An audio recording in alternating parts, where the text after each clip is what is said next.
Tonight, we're going to cross our nearest neighbor. Not our nearest stellar neighbor. Alpha Centauri, 4.24 light-years away, which is already an almost incomprehensible distance. We're going to cross our nearest galactic neighbor, the nearest large galaxy to ours, the nearest collection of hundreds of billions of stars gravitationally bound together into a single enormous structure, visible to the naked eye from a dark site. Currently on a direct collision course with the Milky Way at 110 kilometers per second, the Andromeda Galaxy, Messier 31, the Great Andromeda Nebula, as it was known before we understood what galaxies were. A faint smudge of light in the constellation Andromeda that has been observed by humans for at least 1,000 years, that was recognized as something distinct from the other stars and nebulae in the sky, that was debated and misidentified and misunderstood for centuries before Edwin Hubble finally established in 1923 that it was an island universe, a galaxy in its own right, outside the Milky Way, at a distance that placed it beyond the boundaries of our own galaxy entirely. Tonight, we're going to cross it, from one edge to the other, and we're going to do it the right way. Not by skipping the journey with a teleport or hand wave, but by actually traveling, mode by mode, and feeling the scale of what we're crossing. We're going to calculate how long the crossing takes in every mode of transportation, from human walking to the speed of light. We're going to stop and look at what's around us at each stage of the journey. And we're going to understand what makes Andromeda different from the Milky Way. Because it is different in ways that are surprising and profound, and that tell us something important about the diversity of galaxies and the future of our own. And then, at the end, we're going to confront the fact that this journey, this crossing of Andromeda, is not just a thought experiment. It is, in a very real sense, inevitable. In approximately 4.5 billion years, the Milky Way and Andromeda will collide. They will merge. The two galaxies will become one, and whatever exists in our solar system at that time will be crossing Andromeda, whether it chooses to or not. By the end of tonight, you will understand Andromeda as you never have before. Not as a smudge of light in the night sky, as a place, a real, specific, enormously complex place, with its own history and structure and future, and with a destiny that is permanently intertwined with ours. Before we get started, if you love exploring the depths of space as much as we do, take a second to like the video or subscribe. It's a simple action, but it helps this channel reach more curious minds like yours. Now, let's begin. Before we cross Andromeda, we need to understand what we're crossing.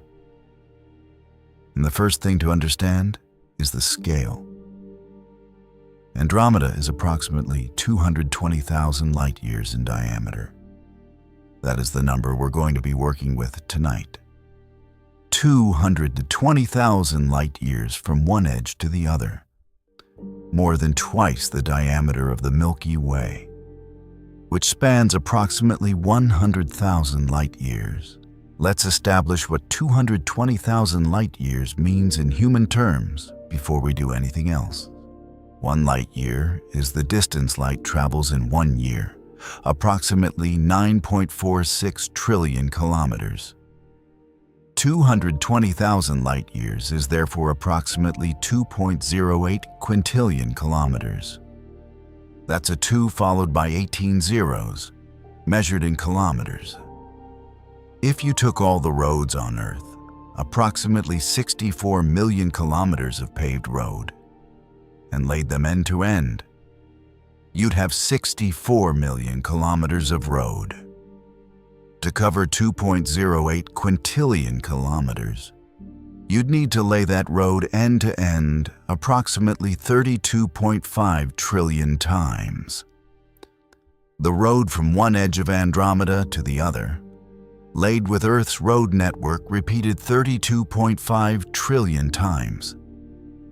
That is what 220,000 light years means in human terms. It means nothing intuitive. It means scale so enormous that every human analogy eventually breaks. But we'll keep trying, because trying is the only way to approach it. Andromeda contains an estimated 1 trillion stars. Not 400 billion, like the Milky Way.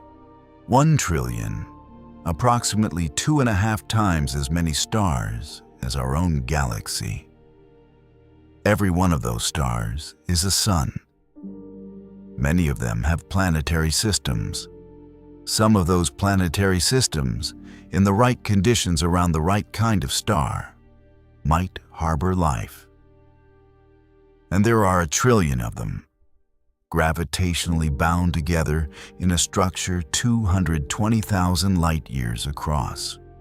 Andromeda is the largest galaxy in the local group, the collection of approximately 50 galaxies that are gravitationally bound together, including the Milky Way, the Magellanic Clouds, and dozens of smaller dwarf galaxies. For most of the 20th century, astronomers thought the Milky Way was larger. Recent measurements suggest Andromeda is larger in diameter, but the Milky Way may be comparable in mass when dark matter halos are included. The relationship between the two galaxies is closer to siblings of similar size than to a giant and a dwarf. Andromeda is currently 2.537 million light-years from the Milky Way, measured from center to center. That distance is changing. Andromeda is approaching us at approximately 110 kilometers per second in the radial direction, directly toward us. The two galaxies are also moving relative to each other in the tangential direction, sideways.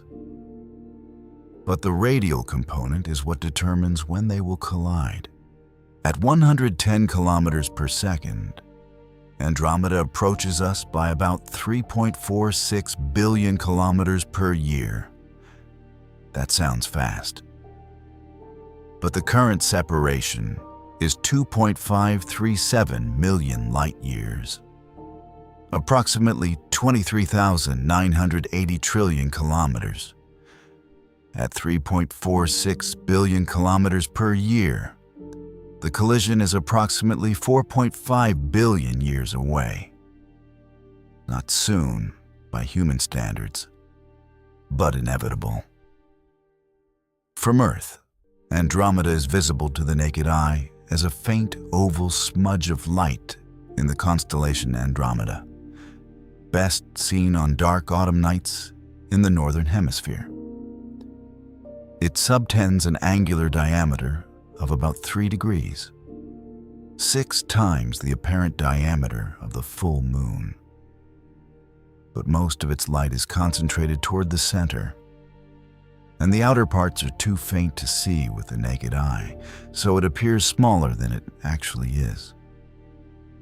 With binoculars or a small telescope, the full extent of the galaxy, all 3 degrees, becomes visible. What you're seeing when you look at Andromeda with your naked eye is not individual stars. The stars of Andromeda are too far away and too densely packed in the overall glow to resolve individually without large telescopes.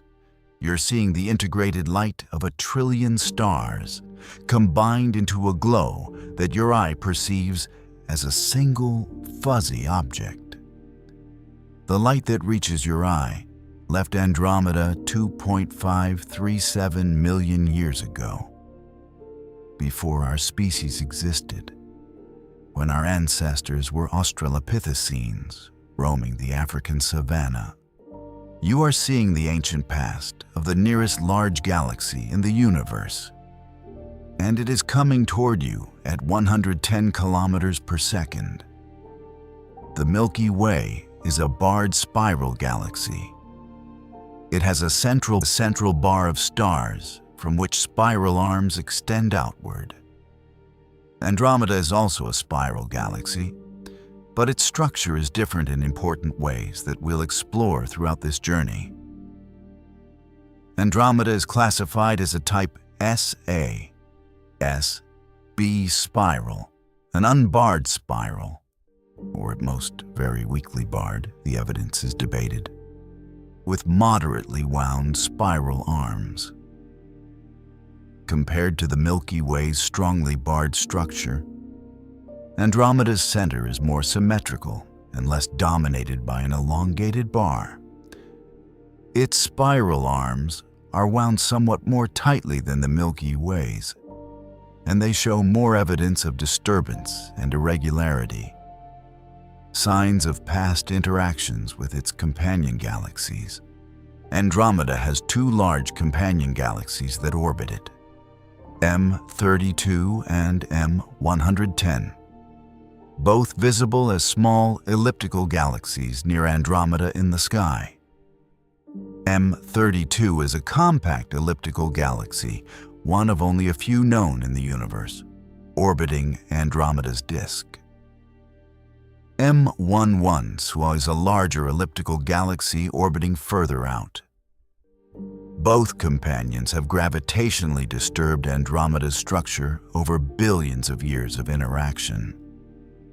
The warped outer disk and the disturbed spiral arms of Andromeda are partly consequences of these ongoing gravitational interactions.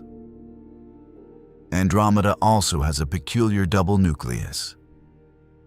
At its center, instead of a single concentrated core of stars surrounding the central black hole, Andromeda has two bright peaks of stellar density, two apparent nuclei separated by about 5 light-years. This was discovered by the Hubble Space Telescope in 1993 and was initially baffling. Why would a galaxy have two nuclei? The explanation, developed over the following years, is elegant and a little disturbing. The two apparent nuclei are not two separate concentrations of stars. They are one eccentric ring of stars orbiting the central black hole, combined with a bright concentration of young blue stars very close to the black hole itself. When a ring of stars orbits a point, they spend more time near the farthest points of their orbits, the apoapsis, and less time near the closest points, the periapsis. This means the ring appears brighter at its far end than its near end. What looks like two nuclei is one ring, with the black hole at one focus of the elliptical orbit. The central supermassive black hole of Andromeda, designated M31*, is one of the key differences from the Milky Way center. The Milky Way's central black hole, Sagittarius A star, has a mass of approximately 4 million solar masses. Andromeda's central black hole is substantially more massive. Estimates range from 100 million to 230 million solar masses. Even at the low end, M31 star is roughly 25 times more massive than Sagittarius A star. This difference in central black hole mass is significant. More massive black holes in larger galaxies are a well-established correlation, the M-sigma relation, and Andromeda's larger black hole is consistent with its larger overall mass. but the practical implications for the galactic center environment are substantial. A black hole 100 million solar masses affects the dynamics of stars and gas near the nucleus more powerfully than one of 4 million solar masses. The potential energy available for accretion-driven activity, for quasar-like behavior if matter falls into the black hole, is much greater. Currently, Andromeda's central black hole is, like the Milky Way's, relatively quiet. It's not actively accreting large amounts of material and not producing the powerful jets and radiation that characterize active galactic nuclei. But in the past, and potentially in the future, especially during the merger with the Milky Way, it may have been and may become far more active.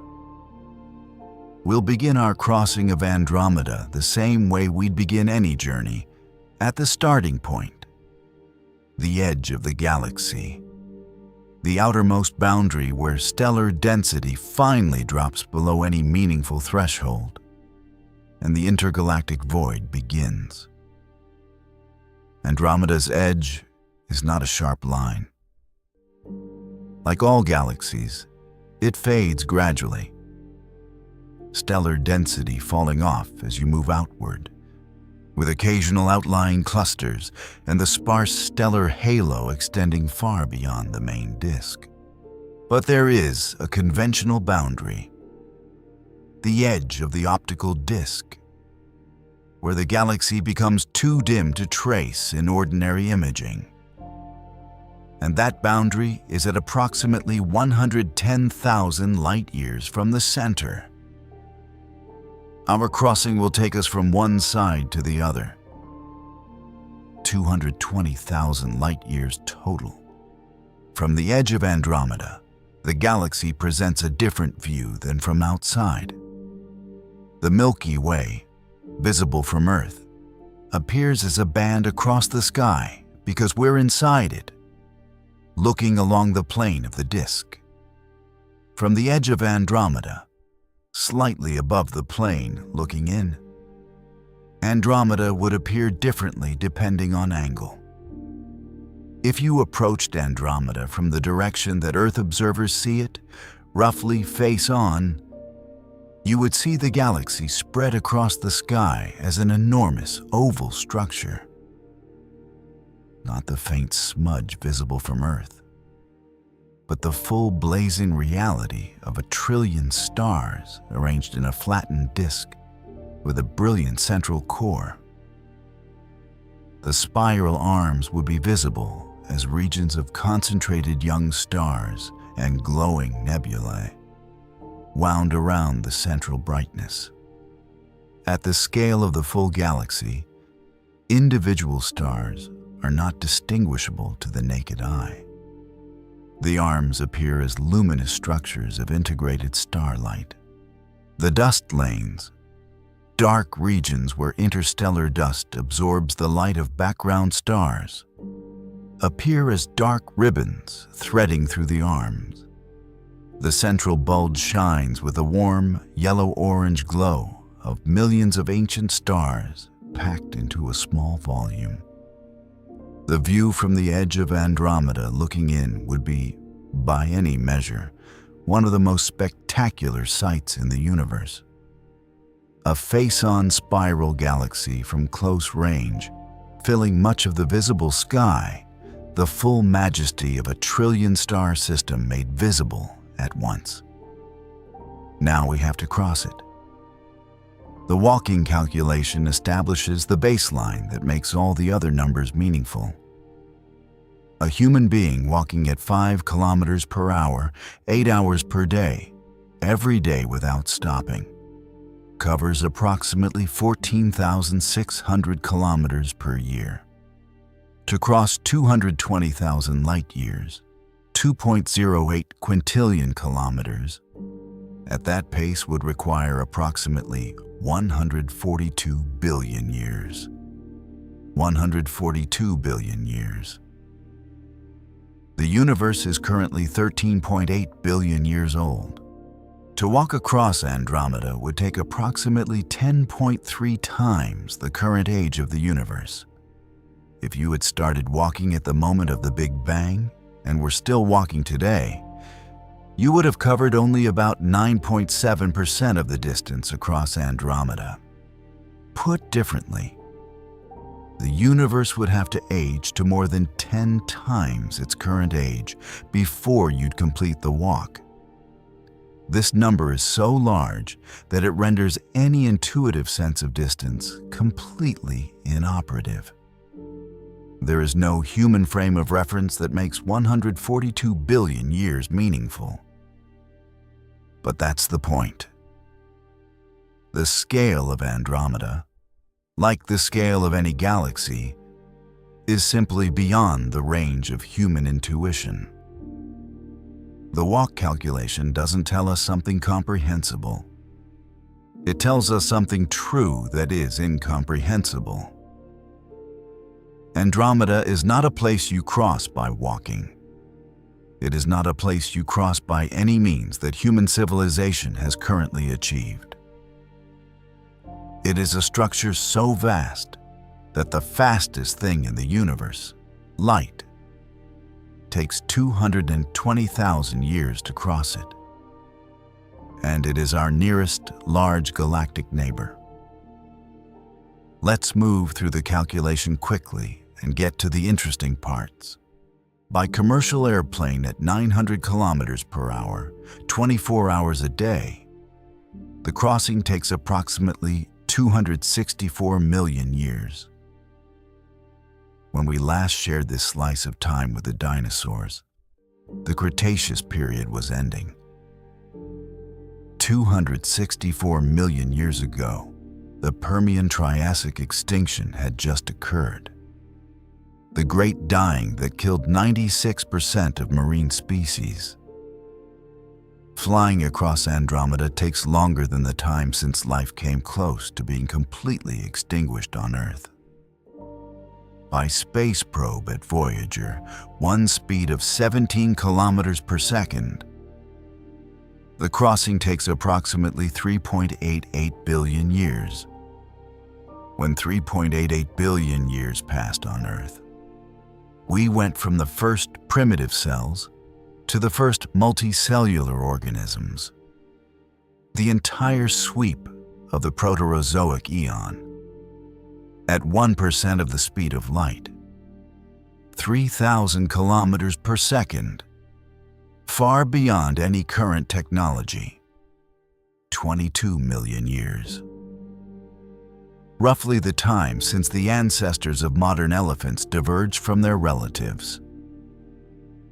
At 10% of the speed of light, 30,000 kilometers per second, 2.2 million years. About the time our genus Homo has existed on Earth.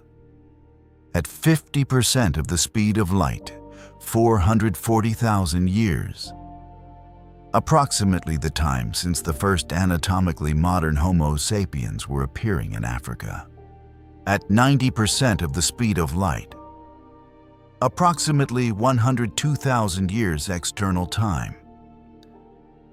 But relativistic time dilation means the traveler experiences significantly less.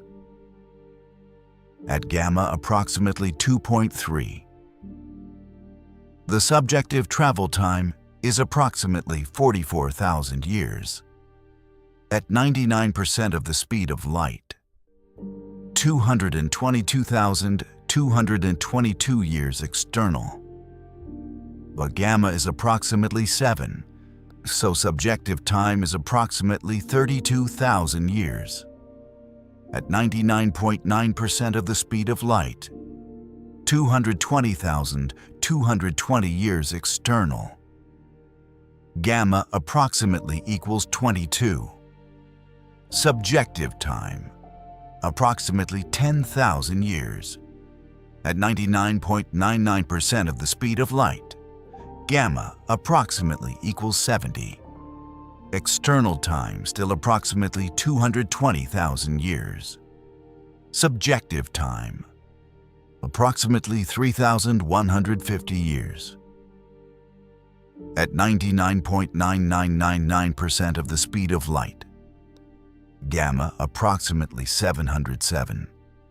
External time, approximately 220,000 years.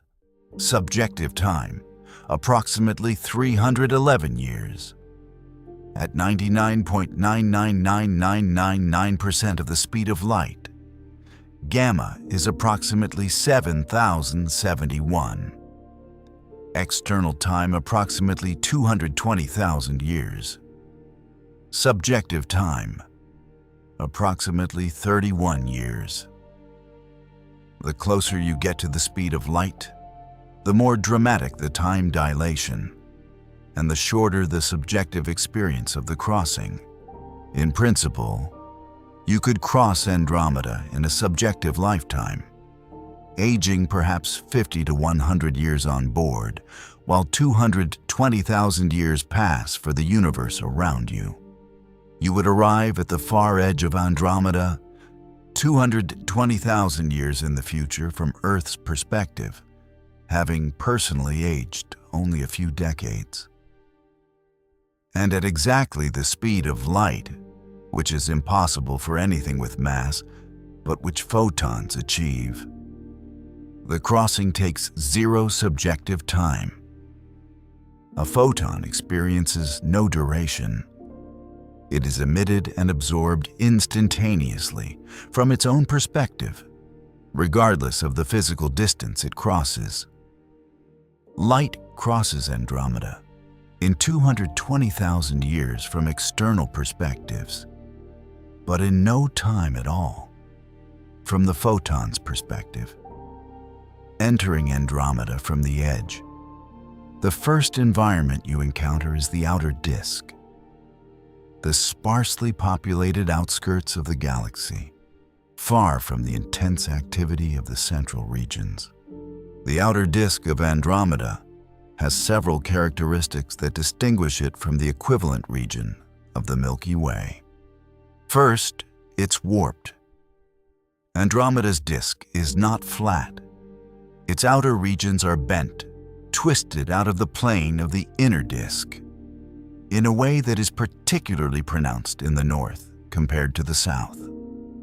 This warp is believed to be caused by the gravitational influence of the companion galaxies M32 and M110, whose repeated close passages have torqued the outer disk over billions of years.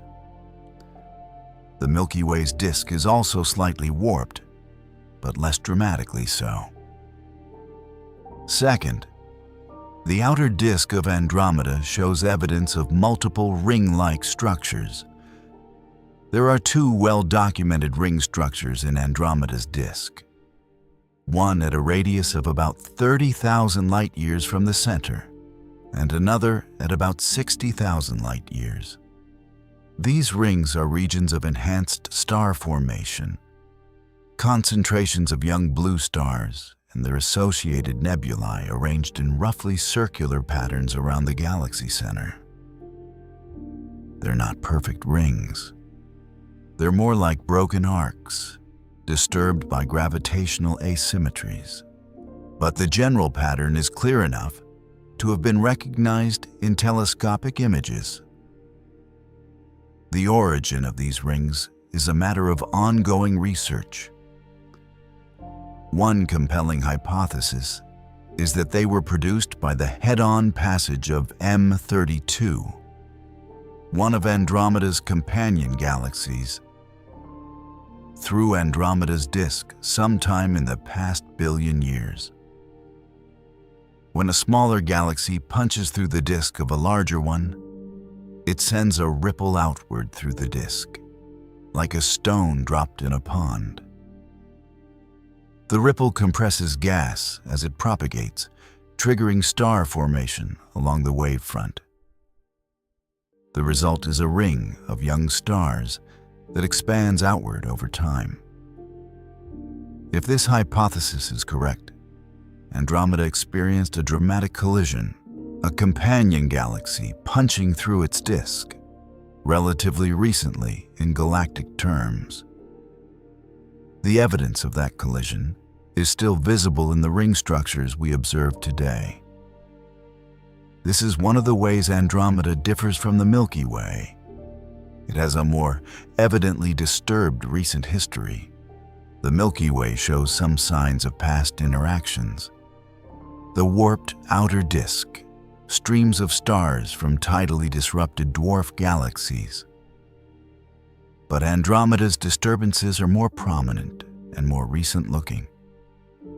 Andromeda is, in some sense, a more battered galaxy than the Milky Way. It has experienced more dramatic interactions with companions in the recent past. The star-forming ring at 30,000 light-years from the center is particularly striking. As you move through the outer disk of Andromeda and approach this ring, the environment changes. The sparse, aged stellar population of the outer disk gives way to concentrations of young, hot blue stars. OB associations and star clusters recently emerged from molecular clouds. The associated nebulae, emission nebulae glowing with the ionizing radiation of these young stars, illuminate the ring structure with characteristic red and blue-green light.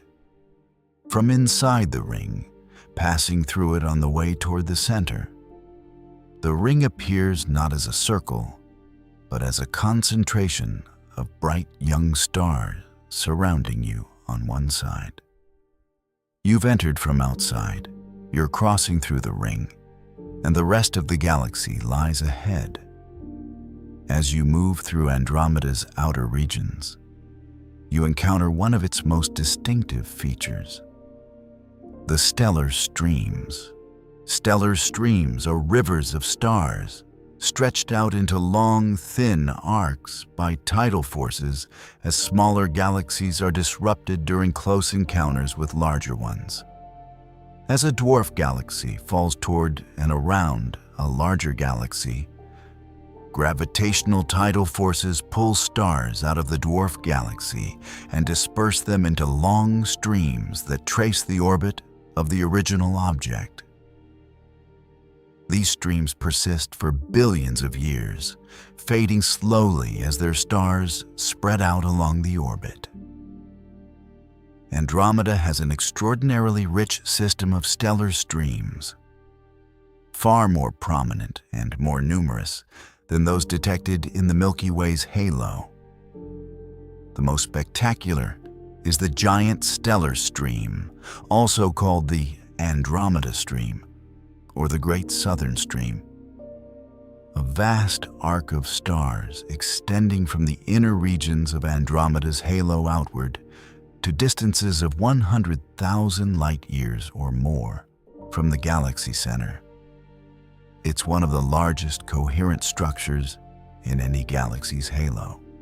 The giant stellar stream wraps around and through Andromeda's outer regions in a complex pattern that traces a past orbit. The progenitor, whatever dwarf galaxy or star cluster originally formed this stream, has been so thoroughly disrupted by Andromeda's tidal forces that it no longer exists as a coherent object. It's been shredded into stars, spread across tens of thousands of light-years of space. A ghost of a galaxy that once existed and now exists only as a memory encoded in the positions of its former stars. The number and prominence of stellar streams in Andromeda's halo tell us something important about its history. Andromeda has been actively consuming smaller galaxies, a process called hierarchical assembly, throughout its lifetime. Every stream represents a former companion. A dwarf galaxy or globular cluster or star cluster that came too close was captured and was torn apart over multiple orbits. The stars from these consumed objects now populate Andromeda's halo. adding their light to the diffuse glow that extends far beyond the optical disc. This hierarchical assembly is not unique to Andromeda. All large galaxies grow by consuming smaller ones. And the Milky Way has its own streams. The Sagittarius stream from the disrupted Sagittarius dwarf galaxy is the most prominent. But the scale and complexity of Andromeda's stream system suggests it has consumed more companions, more recently, or both. As you travel through the outer halo of Andromeda, you're traveling through the graveyard of consumed galaxies. Stars that used to belong to independent systems now spread into long, thin filaments of debris, orbiting Andromeda forever as testimony to their original galaxy's fate. One of the most striking differences between Andromeda and the Milky Way is the globular cluster population. The Milky Way has approximately 150 known globular clusters, dense, spherical collections of ancient stars orbiting the galaxy in the halo. These clusters are some of the oldest objects in the universe, containing stars that formed in the first few billion years after the Big Bang. Andromeda has approximately 460 known globular clusters, more than 3 times as many as the Milky Way.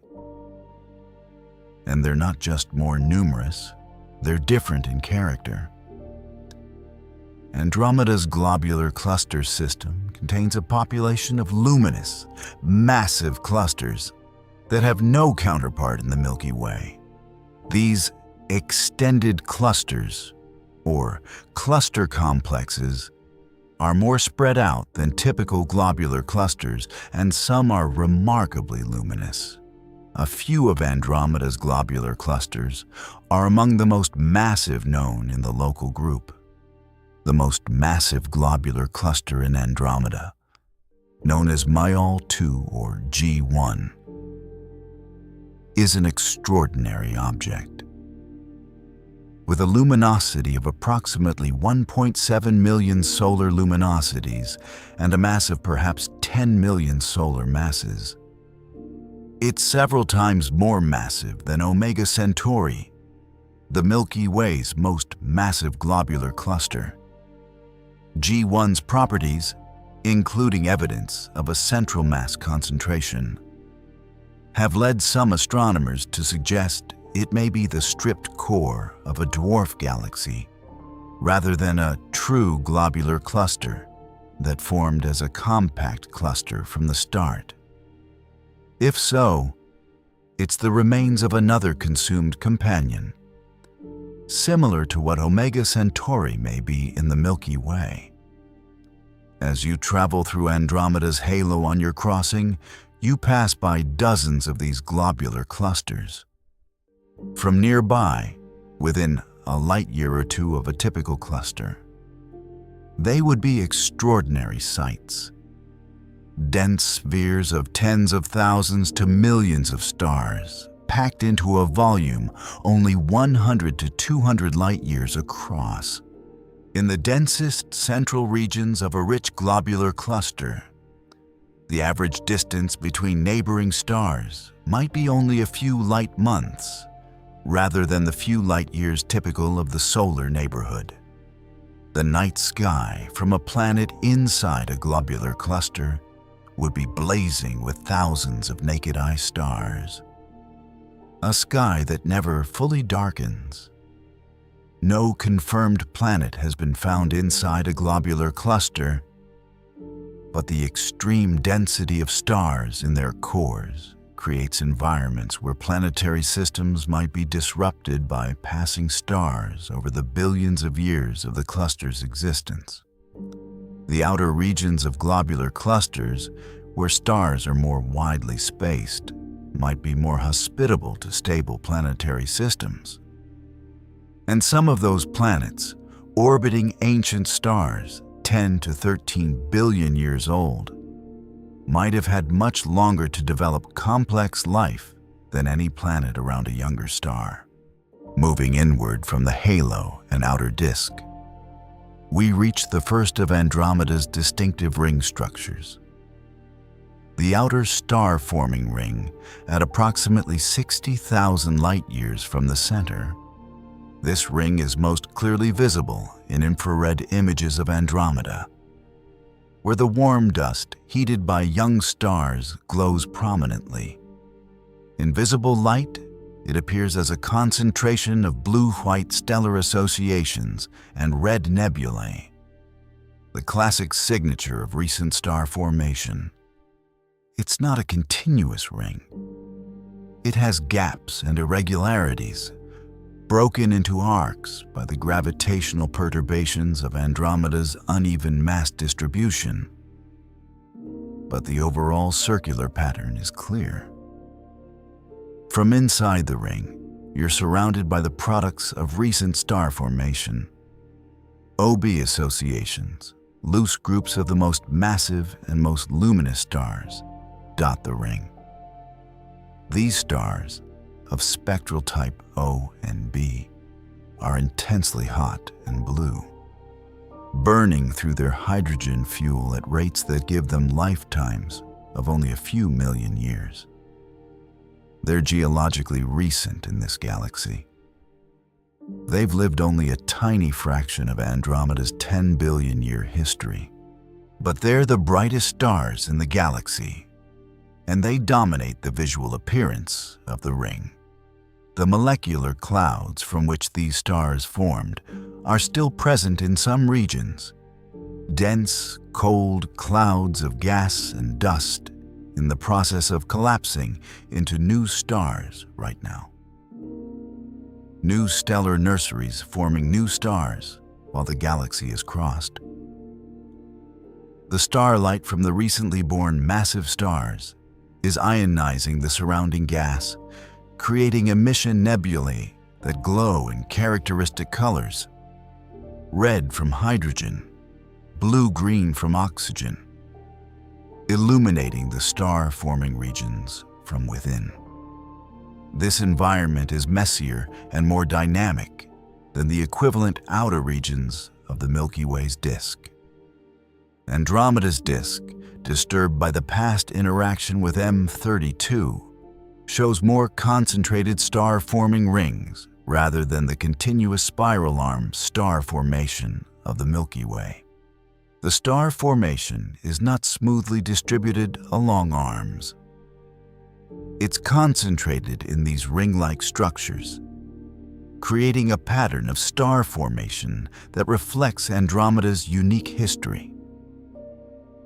As you move further inward, past the outer ring and into the main disk, you encounter Andromeda's spiral arms. And here is one of the most interesting architectural differences between Andromeda and the Milky Way.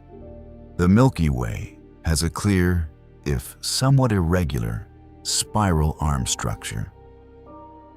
The major arms, the Perseus arm, the Sagittarius Carina arm, the Scutum Centaurus arm, the Norma arm, wind around the central bar in a roughly symmetrical pattern, extending from the ends of the bar to the outer disk. From inside the Milky Way, we can't easily see this overall pattern, but observations of the distribution of young stars, gas clouds, and star-forming regions have mapped it. Andromeda's spiral arm structure is more complex and more disturbed. Its arms are not as well defined and symmetric as those of classic grand design spirals like M81 or M51. They're fragmentary, discontinuous, and warped, showing the effects of past gravitational interactions. The inner disk shows two main arms, but they quickly break into multiple fragments at larger radii, merging with the ring structures and the disturbed outer disk. This fragmented spiral structure is partly a consequence of Andromeda's more active history of interactions. Every time a companion galaxy makes a close pass, it disrupts the spiral pattern. The pattern then takes hundreds of millions of years to re-establish itself through the underlying density wave mechanism. Andromeda, having had more disruptive interactions more recently than the Milky Way, shows more disruption in its arm structure. The arms you pass through during the crossing of Andromeda's disk are populated with the same basic cast of characters as the Milky Way's arms: molecular clouds, OB associations, emission nebulae, young open clusters, but arranged in a less organized pattern. The star-forming regions are concentrated in the rings and in the arm fragments, with the interarm regions somewhat cleaner and less actively forming stars than in the Milky Way. One feature that makes Andromeda particularly distinctive in its arm regions is the population of H2 regions, regions of ionized hydrogen signaling intense star formation that Herschel's infrared observations have mapped in detail. The distribution of H2 regions follows the ring structures more than it follows smooth spiral arms, confirming that the ring-driven star formation is the dominant pattern in Andromeda, rather than the arm-driven star formation more typical of other spirals. As you travel through the arms of Andromeda, you're traveling through one of the Messier regions of a galaxy that has had a complicated recent history. Not chaotic. The overall structure is still coherent, still spiral, still organized by the density wave that has been circulating through the disk for billions of years. But disturbed, bearing the marks of past encounters with companions, past passages of ring waves through the disk, past episodes of enhanced and then suppressed star formation. Moving through the spiral arms and continuing toward the center, the character of the stellar population changes. The outer disk is dominated, in terms of visual appearance, by the young, hot, bright blue stars of recent star formation. These stars are rare but conspicuous. Most of the stars in any galaxy are older, dimmer, and redder. But the young blue giants, so much more luminous than their elders, dominate the color of the star-forming regions. As you move toward the inner disk and the central regions of Andromeda, the proportion of older stars increases. The star formation rate in the inner disk of Andromeda is lower than in the ring regions, and has been lower for longer.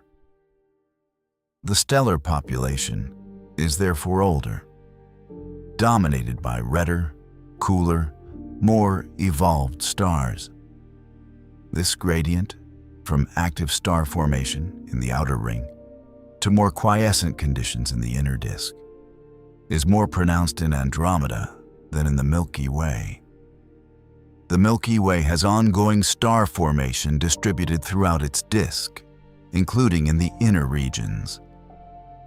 Andromeda's inner disk is more red and dead, not completely inactive, but dominated by older stellar populations with less ongoing new star formation. The reason for this difference is not fully understood. It may relate to the different evolutionary histories of the two galaxies.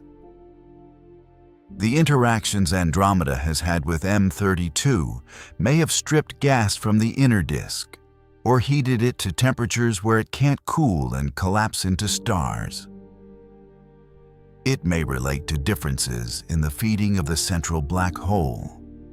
Andromeda's more massive central black hole may have had more powerful feedback episodes in the past, heating the central gas and suppressing star formation. or it may simply reflect the chaotic nature of galaxy evolution, in which similar galaxies can end up with different properties through different sequences of random events. Whatever the cause, the result is that the inner regions of Andromeda feel older than the equivalent regions of the Milky Way. The light is redder and warmer rather than blue and vibrant. The stellar populations are more evolved, more red giant stars, more asymptotic giant branch stars, more planetary nebulae left by stars that have already died. The sense is of a city that is aged, still active, still full of life, but carrying more of its history visibly than a younger city would. This is not a judgment. Older stellar populations are richer in heavy elements. They formed from gas already enriched by previous stellar generations. Older stars that have evolved to the red giant stage are seeding the interstellar medium with carbon, nitrogen, oxygen, and other elements produced in their interiors. The inner disk of Andromeda, older and more chemically enriched than the outer regions, is in some ways a more hospitable environment for complex chemistry and potentially for life. If the ongoing star formation rate is sufficient to maintain a supply of stars with habitable planets, we've now traveled more than 100,000 light-years from our starting point at the edge of Andromeda, past the outer disk, through the ring structures, through the spiral arms, through the inner disk. We're approaching the central bulge, the densely packed concentration of stars at the galaxy's center. And here, the differences between Andromeda and the Milky Way are at their most stark. The Milky Way is a barred spiral galaxy. Its center is dominated by a bar, an elongated concentration of stars extending from one side to the other, with the spiral arms emerging from the bar's ends. The bar has been estimated to be approximately 27,000 light-years long, running at an angle to the direction of the solar system. Evidence for the bar comes from the kinematics of stars in the inner galaxy, from infrared imaging, and from the pattern of star-forming regions. Andromeda does not have a strong central bar, or if it has one, it's much weaker and less evident than the Milky Way's. Andromeda is classified as a weakly barred or unbarred spiral, meaning its central structure is more symmetric and circular rather than elongated. Some recent analyses have found evidence for a small bar-like feature in Andromeda's nucleus, but it is not comparable in scale or prominence to the Milky Way's bar. This difference in central structure, bar versus no bar, has implications for the dynamics of the inner galaxy. Bars drive gas from the outer disk toward the galaxy center through gravitational torques, helping to feed both central star formation and the central black hole. A galaxy with a strong bar like the Milky Way tends to funnel more gas to its center than an unbarred galaxy like Andromeda, potentially driving more star formation and black hole activity near the nucleus. Andromeda's bulge is also different in character from the Milky Way's. The Milky Way has what is called a pseudo-bulge, a bulge formed by disk stars being driven inward by the bar over time, rather than the classical bulge formed early in the galaxy's history through violent galaxy mergers. Pseudo-bulges are flatter, show more rotation, and have more ongoing star formation than classical bulges. Andromeda's bulge appears to be more of a classical bulge, formed earlier, rounder, more dominated by old stars, with less ongoing star formation. This suggests that Andromeda had a more violent early history, perhaps more major mergers in its past, that assembled a classical bulge, while the Milky Way's more quiescent early history allowed a pseudo-bulge to grow slowly over time. The classical bulge of Andromeda is enormous, extending several tens of thousands of light-years from the center. Traveling through it, the stellar density is far higher than in the disk. Stars are more closely packed. The sky, from any planet in the bulge, would be bright with the integrated light of millions of neighboring stars. The color of the sky would be warm orange-yellow, the color of the old K and M dwarf stars that dominate old stellar populations, rather than the blue-white of regions with active star formation. It's a different aesthetic, an older, denser, more crowded region of the galaxy, a place where stars have been for billions of years, where the chemistry is rich in heavy elements from all those generations of stellar evolution, but where the vibrant blue of recent star formation is mostly absent. We have now traveled approximately 210,000 light-years. We're in the final 10,000 light-years of our crossing, approaching the center of Andromeda. And here we encounter the feature that makes Andromeda's nucleus unique in the local group, the double nucleus. As we discussed earlier, Andromeda's apparent double nucleus is actually one eccentric ring of old red stars orbiting the central supermassive black hole M31 star, combined with a compact cluster of young blue stars very close to the black hole itself.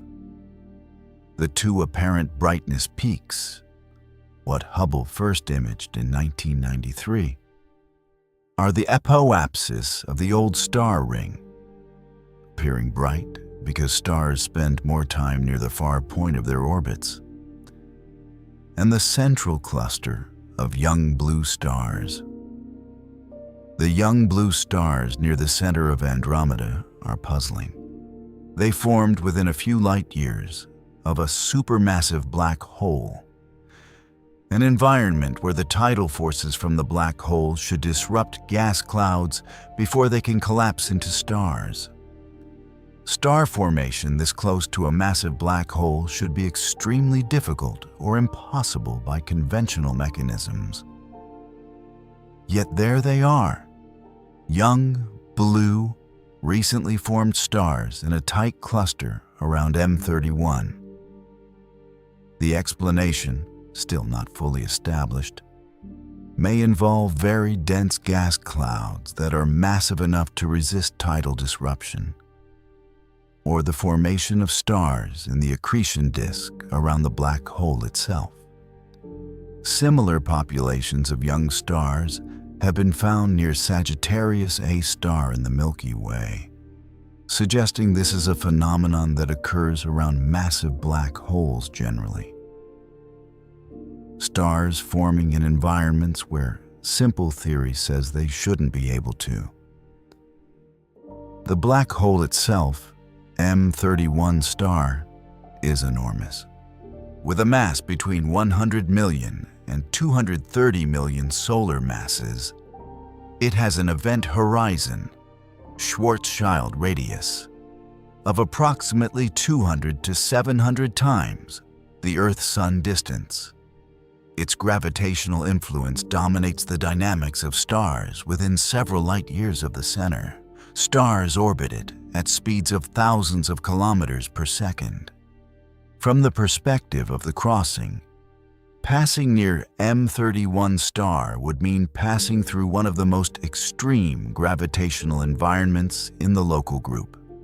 Not as extreme as passing near a compact object like a neutron star or stellar black hole. M31's tidal forces near the event horizon are gentler than those of a smaller, denser black hole because the tidal force scales inversely with the cube of the radius for a given mass. An M31 star's large event horizon means tidal forces at the horizon are survivable for a human-sized object. But the environment near M31 star, the radiation from the accretion disk, the intense stellar density of the central cluster, the gravitational time dilation that makes time run slightly slower near the massive black hole, would be extraordinary. And unlike near Sagittarius A star, the central cluster of young stars would make the nuclear environment of Andromeda visually spectacular. A compact, blazing concentration of young blue stars within a few light years of the black hole, surrounded by the warmer glow of the eccentric ring of old stars, all within a background of the densely packed bulge stars. Having crossed the nucleus of Andromeda, we continue through the remaining 10,000 light-years or so of the disk on the far side and emerge again into the outer disk and halo.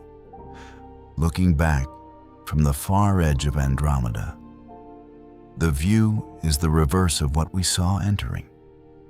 The galaxy stretches behind us, the outer disk, the rings, the spiral arms, the inner disk, the bulge, the distant smudge of the nucleus, all of it visible as an integrated structure. The trillion-star system we just spent the last paragraphs crossing. From the far side of Andromeda, looking back toward the Milky Way, in the direction we came from, what would we see? The Milky Way is 2.537 million light-years from Andromeda's center. From the far edge of Andromeda, we're about 2.537 million plus 110,000 equals approximately 2.647 million light-years from the Milky Way. At that distance, the Milky Way would be visible to the naked eye.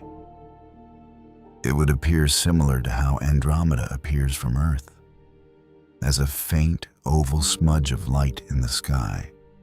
Not quite as bright as Andromeda appears from Earth, because the Milky Way is slightly less luminous than Andromeda. But similar, a faint galaxy visible on dark nights, the collected light of 400 billion stars condensed into a single extended object in the sky. The Milky Way from the far side of Andromeda would appear as a barred spiral, the bar distinguishable in the central regions, the spiral arms extending outward, the whole structure oriented at whatever angle it happens to be relative to our line of sight. It would be small, faint, beautiful in the way that all galaxies are beautiful. Because all galaxies are essentially the same kind of object, stellar systems bound by gravity, made of stars and gas and dust and dark matter. Each one unique in its specific history and current state. And somewhere in that faint oval smudge, invisible at this distance, indistinguishable from the billions of other stars in the Milky Way's integrated light, is the Sun. And on a planet orbiting the Sun, 2.647 million years before our crossing, because the light takes that long to travel, are the beings who will eventually undertake this journey in imagination. We've crossed Andromeda. We understand its structure, its history, its differences from the Milky Way, its extraordinary central region. Now we have to address the most dramatic implication of Andromeda's existence. It is coming toward us. At 110 kilometers per second, the Milky Way and Andromeda are approaching each other. The collision, more precisely, the merger, will begin in approximately 4.5 billion years, and it will produce one of the most dramatic astronomical events in our galaxy's history. What does collision mean for two galaxies? Let's be precise, because the popular image, two solid objects smashing together, is completely wrong. Galaxies are mostly empty space. The stars within them are separated by average distances of several light years. Even in the densest regions, the inner disk, the bulge, the average distance between stars is much larger than any individual star. When two galaxies collide, the probability that any individual star from one galaxy physically strikes a star from the other is vanishingly small. Stars pass by each other. The galaxies interpenetrate. What does happen is gravitational. The gravitational fields of the two galaxies interact. They pull on each other's stars, disrupting the orbits of billions of stars from their previous trajectories. Stars are flung to new orbits, some ejected entirely from the merged system, others sent to very different parts of the merged galaxy than they started in. The ordered rotation of each galaxy is disrupted by the gravitational chaos of the merger. The gas in both galaxies, the interstellar medium, does interact physically. When gas clouds from Andromeda and the Milky Way collide, they compress. Compressed gas heats up, cools, and collapses into new stars. A merger triggers an intense episode of star formation, a starburst, as compressed gas throughout the merging system forms stars at a dramatically elevated rate. The supermassive black holes at the centers of both galaxies, M31 star and Sagittarius A star, will also eventually merge. As the galaxies spiral together over billions of years and the nuclei of the two galaxies sink toward each other through dynamical friction, the two black holes will eventually come close enough to form a gravitationally bound binary black hole system. This binary will then slowly inspiral, emitting gravitational waves, until the two black holes finally merge into a single, more massive black hole, releasing an enormous burst of gravitational wave energy in the process. The merger of Sagittarius, a star, and M31 star will produce a black hole substantially more massive than either parent, perhaps 120 to 230 million solar masses or more, depending on the masses of each.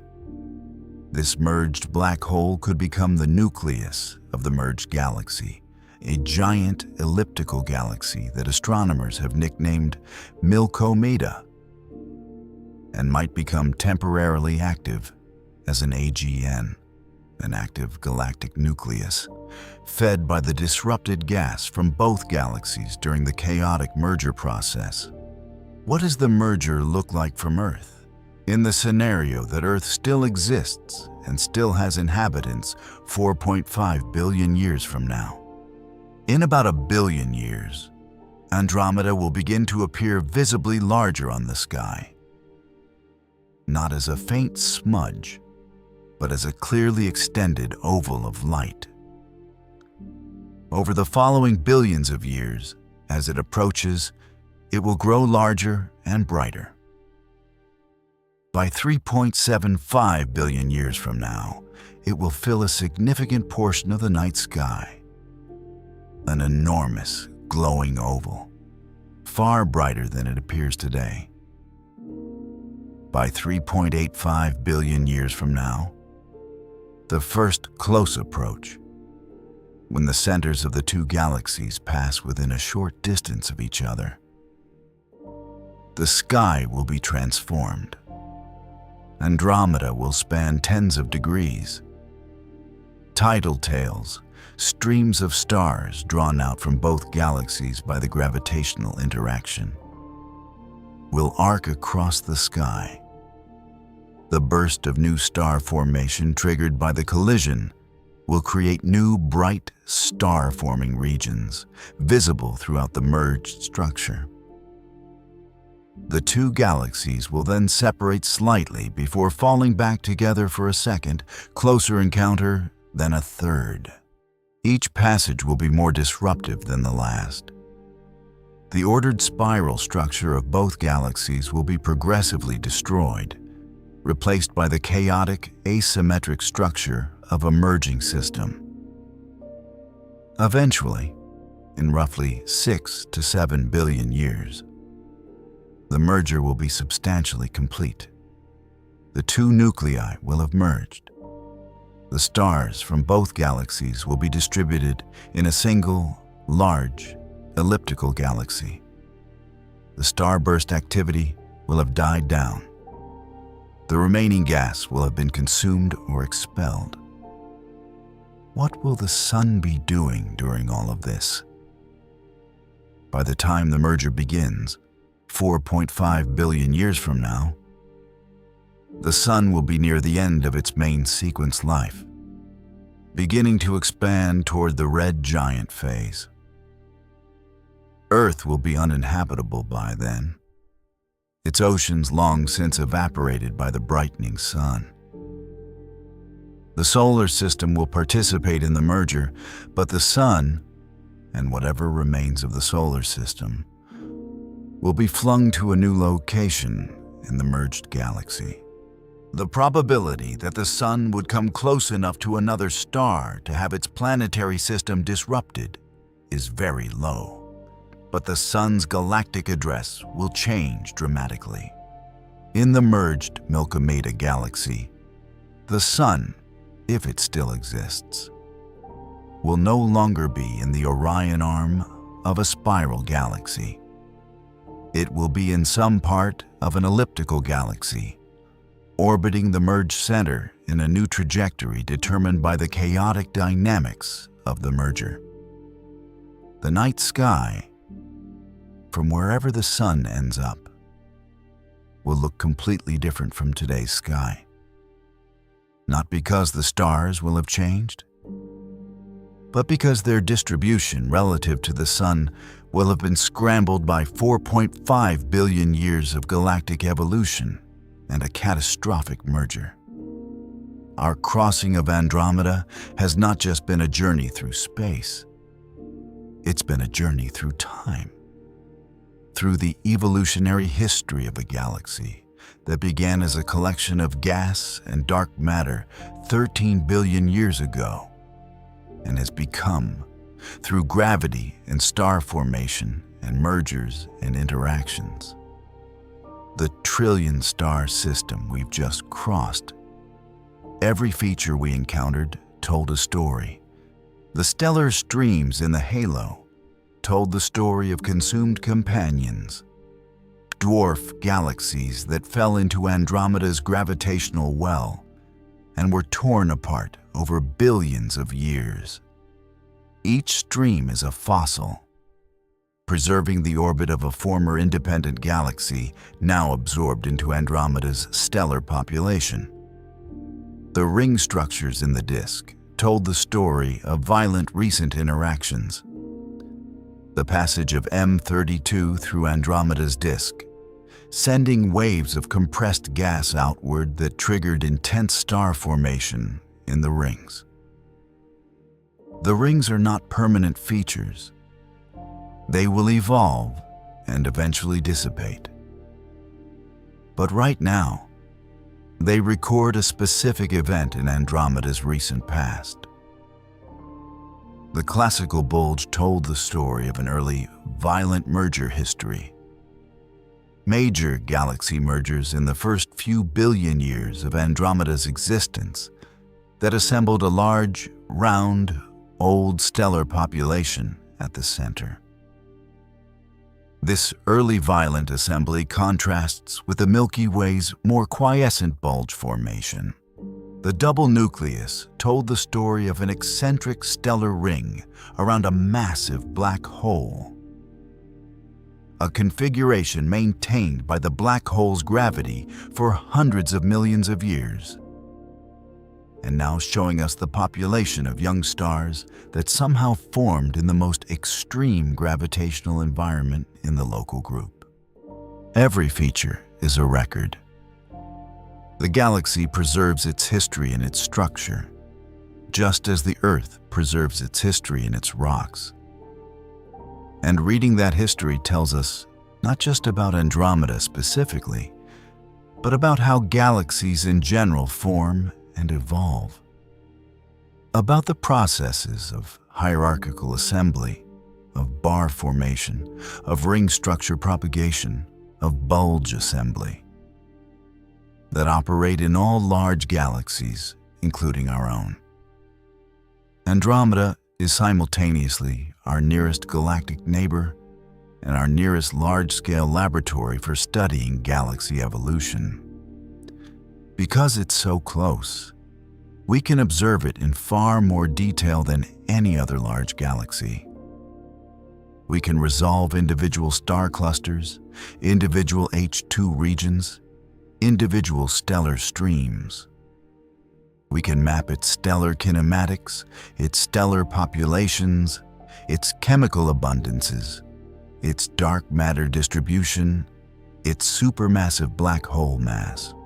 Everything we learn about Andromeda, every feature of its structure, every aspect of its history, every characteristic that differs from or resembles the Milky Way, advances our understanding of how galaxies work. And advancing our understanding of how galaxies work advances our understanding of how the universe works at its largest scales. Our crossing of Andromeda has given us a perspective that few thought experiments provide: the view of the local group from inside its largest member. The local group is a collection of approximately 50 galaxies gravitationally bound together, dominated by two large spirals, the Milky Way and Andromeda, and populated by dozens of smaller dwarf galaxies orbiting one or the other of the two main galaxies, or wandering between them. From inside Andromeda's far edge, looking out at the local group, what do we see? The Milky Way is the most prominent object, approximately 2.65 million light-years away, a faint but real galaxy visible to the naked eye.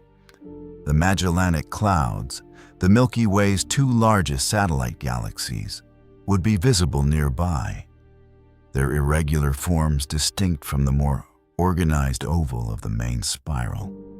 Scattered across the sky would be the smaller members of the local group. The Triangulum Galaxy, M33, a smaller spiral about 2.7 million light-years from the Milky Way. The Sculptor Dwarf, the Fornax Dwarf, and a dozen other dwarf spheroidal galaxies orbiting at various distances. The Sagittarius Dwarf Irregular Galaxy, the numerous faint dwarf galaxies that have only been discovered in recent decades through sensitive sky surveys. The local group spans approximately 10 million light-years, a volume within which all of these galaxies are gravitationally bound, destined to eventually merge into a single giant elliptical galaxy over the next tens of billions of years. The Milky Way-Andromeda merger in 4.5 billion years is just the first major step in this long-term consolidation. Beyond the local group, the nearest galaxy groups, the Sculptor group, the M81 group, the Centaurus A group, are at distances of 10 to 15 million light-years. These groups are not gravitationally bound to the local group. They are being carried away by the expansion of the universe. The dark, energy-driven expansion that is separating galaxy groups from each other, even as the members within each group remain gravitationally bound. The local group is, in the long-term future of the universe, an island. As dark energy accelerates the expansion of space, the distance between the local group and every other galaxy group will grow. In tens of billions of years, the Milky Way Andromeda merger product, Milkomeda, will be the only galaxy visible from within it. Everything else will have been carried beyond the event horizon by the expansion.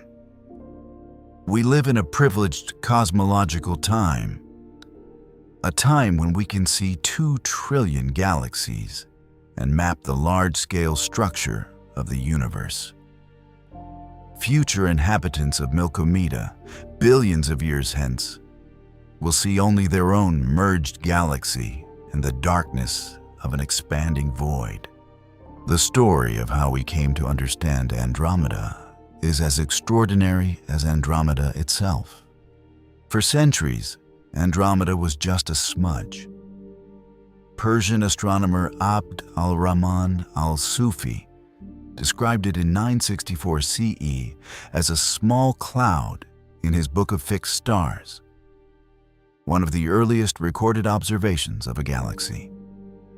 Simon Marius, a German astronomer, observed it telescopically in 1612 and described it as resembling the light of a candle shining through horn. For the next 3 centuries, it was known as the Great Andromeda Nebula. A cloud, something within the Milky Way or on its outskirts. In the early 20th century, astronomers debated whether the spiral nebulae, Andromeda, and dozens of similar objects were within the Milky Way or external to it.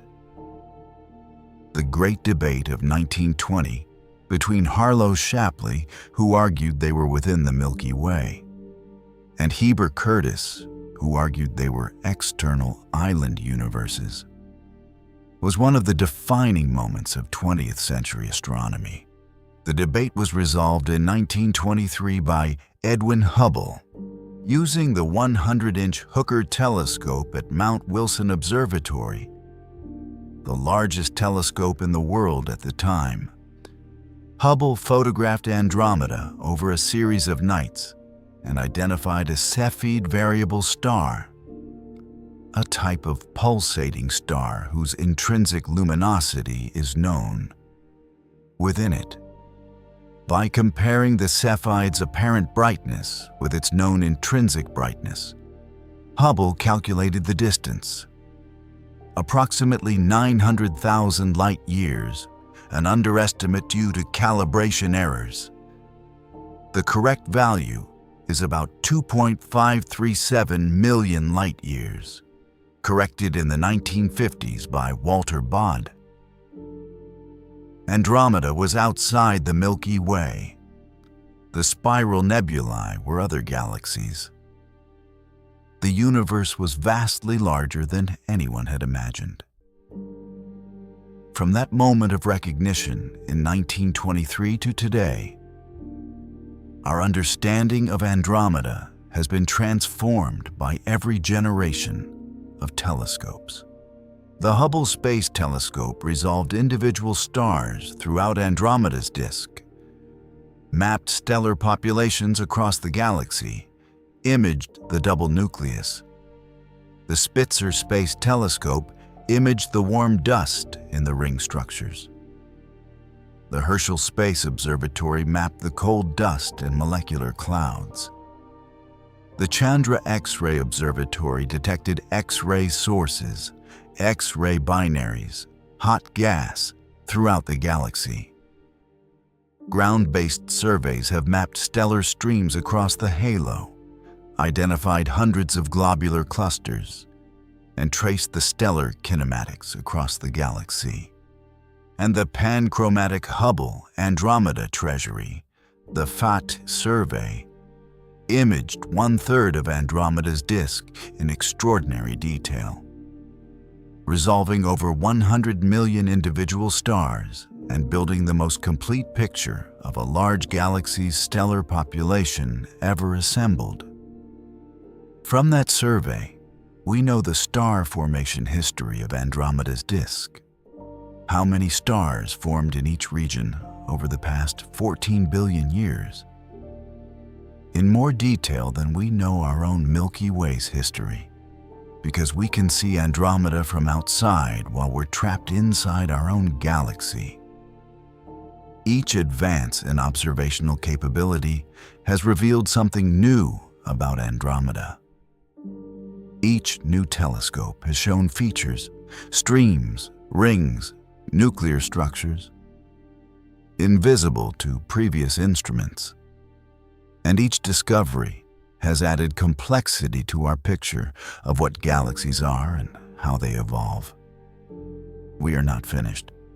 The Nancy Grace Roman Space Telescope, planned for launch in the mid-2020s, will survey Andromeda with unprecedented wide-field coverage and sensitivity. The extremely large telescope, under construction in Chile, will resolve individual stars in Andromeda's inner regions with a level of detail previously impossible. Future gravitational wave detectors will measure the inspiral and eventual merger of M31 star and Sagittarius A, star 4.5 billion years from now, if any observer exists to make the measurement. The story of Andromeda is the story of expanding vision. Each generation sees more than the previous one. Each generation finds a more complex reality than their predecessors imagined. And the reality of a single galaxy, a trillion stars, 220,000 light-years across, 2.537 million light-years away, is already more complex than any single human mind can hold in full detail. We've walked the calculation. We've flown and probed and calculated the light speed journey. We've entered the edge of Andromeda and traveled through its outer disk, past its stellar streams and globular clusters, through its ring structures and spiral arms, through the inner disk and the old bulge, past the extraordinary double nucleus and the monster black hole at the center and out the other side. We've compared Andromeda to the Milky Way at every stage, noting the differences in bar structure, bulge type, star formation pattern, companion galaxy history, stellar stream complexity, central black hole mass. And we've looked forward to the merger, to the collision in 4.5 billion years that will end both galaxies as independent entities and produce the merged Milkomeda. What is the meaning of all of this? First, the scale. A galaxy is not a backdrop. It's not a setting for stories. A galaxy is the thing. A trillion stars, each one a sun, each one potentially with a planetary system, the whole vast structure held together by gravity and dark matter, shaped by billions of years of star formation and mergers and interactions. A galaxy is the fundamental unit of organized matter in the universe at large scales.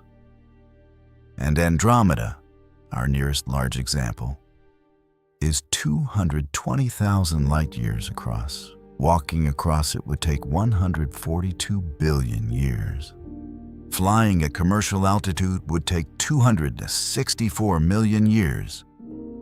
Voyager's speed would take 3.88 billion years.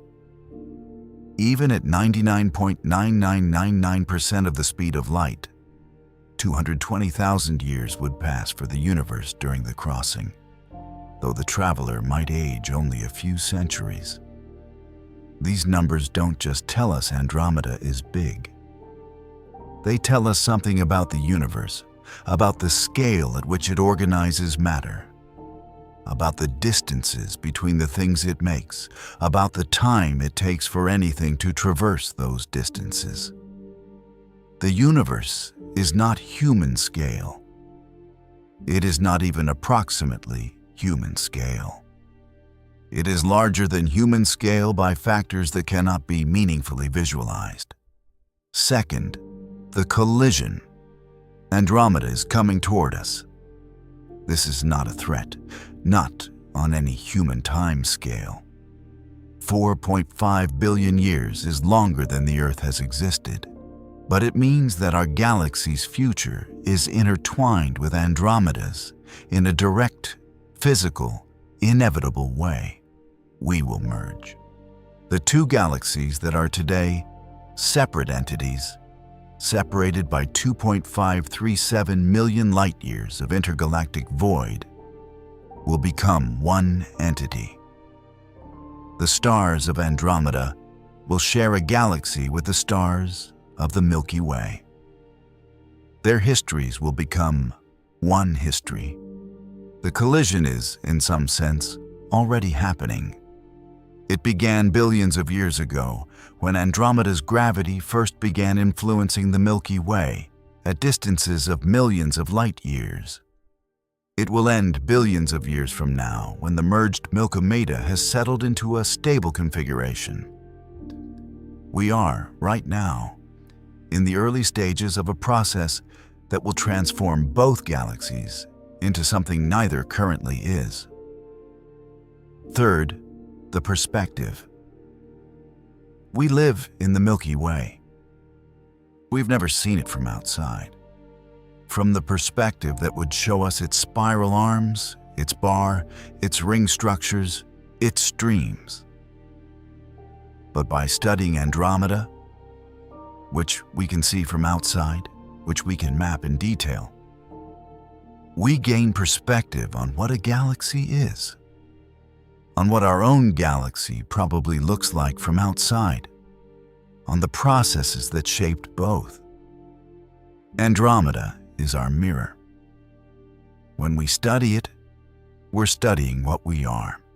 Two large spirals in the same region of the universe, assembled from the same kind of primordial gas, shaped by the same kind of physical processes, headed toward the same kind of future. Andromeda is what we might have been if our histories had been slightly different. It's what we will become when the merger is complete. Tonight, go outside after dark. Find Andromeda. It requires a dark sky, away from city lights. It requires knowing where to look. The constellation Andromeda in the northeastern sky in autumn from the northern hemisphere. It requires patience, letting your eyes dark adapt for 20 minutes so they can pick up faint details. And then you'll see it, if conditions are good. A faint oval smudge of light, slightly elongated. Not quite a point like a star, not quite a cloud like a nebula, but something between extended, diffuse, soft at the edges. That smudge is 2.537 million years old. The light entering your eye left Andromeda 2.537 million years ago. When it left, our ancestors were Australopithecines and early Homo habilis. Not yet modern humans, not yet Homo sapiens, not yet capable of asking what the smudge was. That smudge is 1 trillion stars. Every photon reaching your eye carries the combined light of 1 trillion suns, compressed by distance into that faint oval glow. That smudge is 220,000 light-years across. Crossing it at walking pace would take 142 billion years. At the speed of light, it takes 220,000 years. It is, by any measure, one of the largest things you can see with your naked eye. And that smudge is coming toward you. At 110 kilometers per second, in 4.5 billion years, it will merge with the Milky Way. Whatever is alive at that time, wherever they are, whatever they are, will witness the transformation of two independent galaxies into one merged system. They will live through the most dramatic astronomical event in our galaxy's history. You won't. I won't. But we can know about it. We can calculate it, model it, understand it, anticipate it. We can look at that smudge of light and know what it is, where it's going, and what happens when it arrives. That's what we've been doing tonight. Not just measuring distances and calculating travel times. Understanding, building a picture of what Andromeda is, how it differs from the Milky Way, what its future holds, and what that future means for us. The smudge of light is a galaxy. It's our neighbor. It's our future. And it's visible to the naked eye on a dark night if you know where to look. Go find it. Sleep well tonight. Under a sky that contains, among its thousands of visible points of light, one faint oval smudge that is 2.537 million light-years away, crossing toward you at 110 kilometers per second, carrying 1 trillion stars and their stories through the intergalactic void. It will be here in 4.5 billion years. Try not to be late. Before we close completely, there is one dimension of Andromeda's structure we haven't fully addressed, because it's the dimension that is, by definition, invisible. The dark matter halo. Like all large galaxies, Andromeda is embedded in a vast halo of dark matter, invisible, non-luminous matter that interacts gravitationally but not electromagnetically. The dark matter halo of Andromeda extends far beyond the visible disk. Current estimates suggest it extends to approximately 1 to 2 million light-years from the galaxy center, an enormous sphere that dwarfs the 220,000 light-year visible disk we crossed. The mass of Andromeda's dark matter halo is estimated at roughly 1.5 to 2 trillion solar masses, comparable to or somewhat larger than the Milky Way's dark matter halo. It's the dark matter halos of the two galaxies that are already beginning to overlap, even though the visible disks are still 2.537 million light-years apart. This is important for the collision timeline. It's not just the visible galaxies that are merging.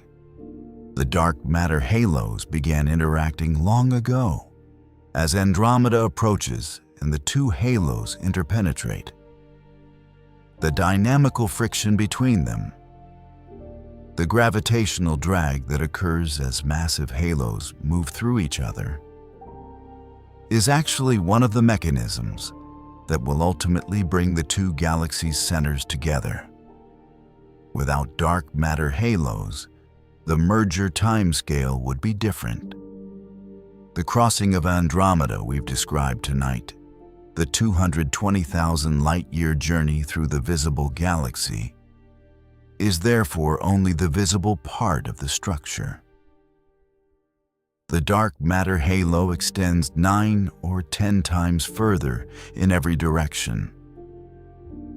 Crossing the full extent of Andromeda's dark matter halo would require a journey not of 220,000, but of perhaps 2 to 4 million light-years.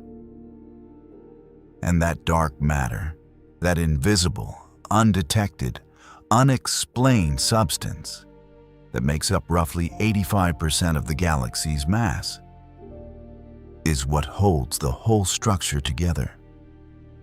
Without it, the stars in Andromeda's outer disk would be moving too fast to remain gravitationally bound. They would fly outward. The galaxy would not exist in its current form. We crossed a galaxy tonight, but we crossed only the part we can see. The true extent of Andromeda, defined by its gravitational influence, by its dark matter halo, is 10 times larger than what our journey covered.